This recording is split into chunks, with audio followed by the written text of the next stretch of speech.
और अब बात बंगाल की। बंगाल में सियासी भूचाल आया हुआ है, जिसमें ममता बनर्जी के भतीजे और उनकी सियासी उत्तराधिकारी अभिषेक बनर्जी के घर तक कोयला कांड की जांच की आंच पहुंच चुकी है। कोयला तस्करी मामले में अभिषेक बनर्जी की पत्नी की बहन मोनिका गंभीर से करीब 3 घंटे तक पूछताछ करने के बाद सीबीआई की टीम वहां से निकल गई है। इससे पहले कोलकाता के पंचायर इलाके में जब सीबीआई की टीम मोनिका के घर पहुंची तो हाउसिंग सोसाइटी का गेट नहीं खोला गया और गाड़ी को अंदर आने से रोका गया। करीब 10 मिनट तक गेट खुलने का इंतजार करने के बाद सीबीआई की टीम पैदल ही अंदर गई और अभिषेक बनर्जी की पत्नी रुजिरा की बहन के घर पहुंचकर करीब 3 घंटे तक उनसे पूछताछ की गई है। ममता बनर्जी के भतीजे अभिषेक बनर्जी की पत्नी रुजिरा और उनकी बहन मोनिका को कल सीबीआई ने पूछताछ के लिए नोटिस दिया था और आज उनकी पत्नी की बहन से 3 घंटे तक पूछताछ भी की गई है इस कोयला घोटाले में।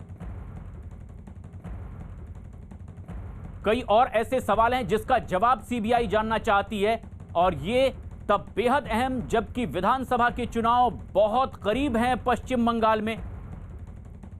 हमारे सहयोगी अमित पांडे इस वक्त वहीं मौजूद हैं और आशिका सिंह भी। लेकिन जो सबसे अहम सवाल है आशिका, वो ये कि आखिर सीबीआई अब तक क्या जांच पड़ताल में सामने ला चुकी है, किस बात का अब तक सबसे ज्यादा खुलासा हुआ? लगभग 3 घंटे तक ये जो पूछताछ है वो चली है प्रशांत। उसके बाद टीम निकल करके जो मुख्यालय है वहाँ पर गई है, वहाँ पर चर्चा होगी, बातचीत होगी, ये साफ होगा कि जो सवाल पूछे गए हैं उनका जवाब मिला है कि नहीं। ये सीधी तस्वीरें प्रधानमंत्री नरेंद्र मोदी का पश्चिम बंगाल दौरा इस बीच, और ये सीधी तस्वीरें हमारे दर्शक इस वक्त देख रहे हैं टीवी स्क्रीन पर। प्रधानमंत्री मोदी असम और बंगाल के दौरे पर हैं, लेकिन इस वक्त की ये सीधी तस्वीरें हमारे दर्शक इस वक्त देख रहे हैं। प्रधानमंत्री मोदी पश्चिम बंगाल पहुंच चुके हैं, हुगली में, जहां एक जनसभा को भी उन्हें संबोधित करना है। और यहां जबकि 1 महीने में ही वो तीसरी बार पहुंचे हैं पश्चिम बंगाल।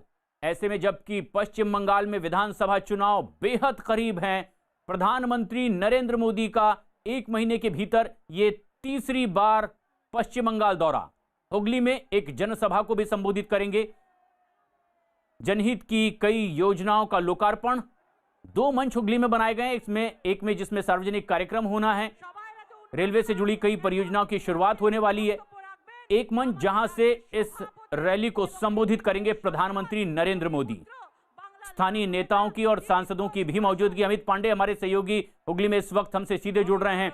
अमित, प्रधानमंत्री नरेंद्र मोदी यहां पहुंच चुके हैं, क्यों हुगली का ये दौरा और रैली बेहद अहम मान रही है बीजेपी?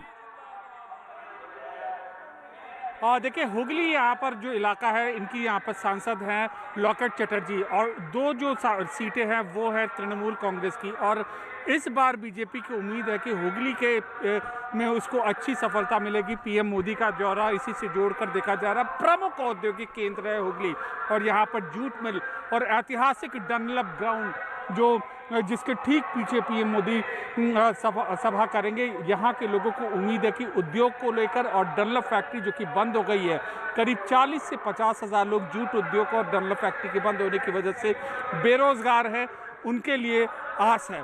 तमाम सरकारें आई हैं, तमाम इससे पहले भी घोषणा हुई उनको, लेकिन यहाँ की जनता को फायदा नहीं मिला है। अब पीएम के दौरे से जनता कुछ अहम घोषणा की उम्मीद कर रही है और राजनीतिक रूप से दक्षिण बंगाल के कोलकाता रीजन का ये बहुत ही प्रमुख केंद्र है। 17 विधानसभा सीट हैं, 17 विधानसभा सीट हैं और इस पर ही बीजेपी अपना बहुत बड़ा दांव खेल रही है। और ये तब बेहद अहम भी हो जाता है जब खुद प्रधानमंत्री नरेंद्र मोदी का 1 महीने के भीतर ही पश्चिम बंगाल का ये तीसरा दौरा है। हालांकि यहाँ कई अहम जनहित की कार्यक्रमों का लोकार्पण भी होगा, कई ऐसी योजनाएं समर्पित की जाएगी, लेकिन जबकि अब चुनाव के मुहाने पर पश्चिम बंगाल, प्रधानमंत्री नरेंद्र मोदी की मौजूदगी कितनी अहम है, ये सवाल भी बेहद अहम है। लेकिन अब जबकि सीबीआई की कार्रवाई एक तरफ देखी जा रही है, ममता बनर्जी के भतीजे के परिवार पर शिकंजा कसता जा रहा है, पूछताछ उनके परिजनों से की जा रही है, ऐसे में क्या अब ये एक बड़ा चुनावी मुद्दा भी बन सकता है?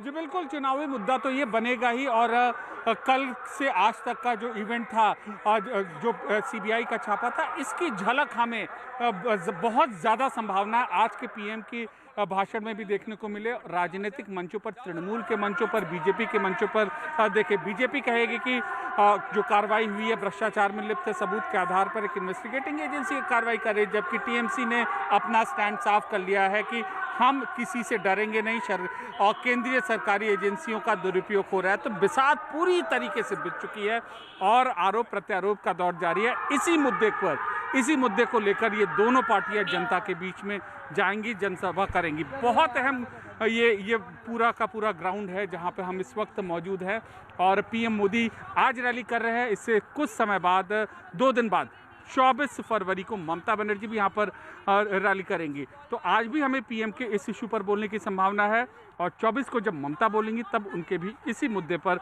बोलने की पूरी संभावना है। लेकिन अमित, ये बहुत अहम जनसभा भी मानी जा रही है बीजेपी की ओर से, जब प्रधानमंत्री नरेंद्र मोदी मंच पर मौजूद हैं और अब इस